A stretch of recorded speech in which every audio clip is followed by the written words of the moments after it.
হাসিনার আমলে পাচার টাকা পুনরুদ্ধারে এক সপ্তাহের মধ্যে নতুন আইন হচ্ছে বলে জানিয়েছেন প্রধান উপদেষ্টার প্রেস সচিব শফিকুল আলম। সোমবার এ সংক্রান্ত উচ্চ পর্যায়ের বৈঠক শেষে প্রেস ব্রিফিংয়ে আরও জানানো হয়, বিদেশে সন্তানের এক সেমিস্টারের টিউশন ফি হিসেবে 400 কোটি টাকা পাচারের মতো ঘটনা ঘটেছে। এছাড়া অর্থ পাচারের ঘটনায় শেখ হাসিনা ও তার পরিবারের সদস্যসহ 11 ব্যক্তি ও প্রতিষ্ঠানের ব্যাপারে তদন্ত চলছে বলেও জানান প্রেস সচিব। মেহেদী হাসানের রিপোর্ট। শেখ হাসিনার 1.5 দশকে $234 বিলিয়ন পাচারের কথা জানিয়েছে ডক্টর দেবপ্রিয় ভট্টাচার্যের নেতৃত্বে প্রকাশিত শ্বেতপত্র। জনগণের পাচার হওয়া এই টাকা পুনরুদ্ধারে বাংলাদেশ ব্যাংকের গভর্নরকে প্রধান করে গত সেপ্টেম্বরেই গঠন করা হয় টাস্কফোর্স। সেই টাস্কফোর্সের অগ্রগতি জানতেই প্রধান উপদেষ্টার নেতৃত্বে এই বৈঠক। বৈঠক শেষে ব্রিফিংয়ে প্রেস সচিব জানান, পাচার করা টাকা পুনরুদ্ধারে বিশেষ আইনের প্রয়োজনীয়তা অনুভব করছে সরকার।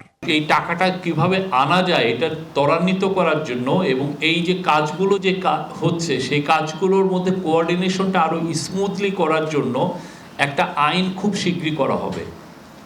এই আইনটা হয়তো আপনারা এই আগামী সপ্তাহের মধ্যে এই আইনটা আপনারা দেখবেন।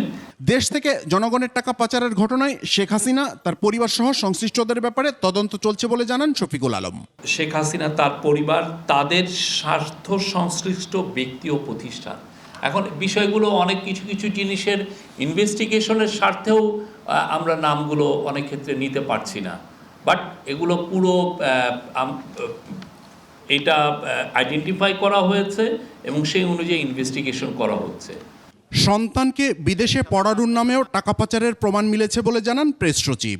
একটা কেসে দেখা যাচ্ছে যে ছেলে যে টিউশন ফি, একজন তার চিলড্রেনের টিউশন ফি পাঠিয়েছেন 400 কোটি টাকার উপরে, 400-500 কোটি টাকা। সাবেক ভূমিমন্ত্রী সাইফুজ্জামান চৌধুরী জাবেদেরও দেশে বিদেশে অনেক সম্পদের খোঁজ পাওয়ার পাশাপাশি ব্যাংক অ্যাকাউন্ট জব্দ করা হয়েছে বলে জানানো হয় ব্রিফিংয়ে। পিএফআইউর মানে যৌথ তদন্ত দল যেটা পেয়েছে জালিয়াতি মামলা দায়ের হচ্ছে জালিয়াতি, প্রতারণা এবং অন্যান্য অপরাধমূলক অভিযোগে দায়েরকৃত মামলাসমূহ তদন্তাধীন।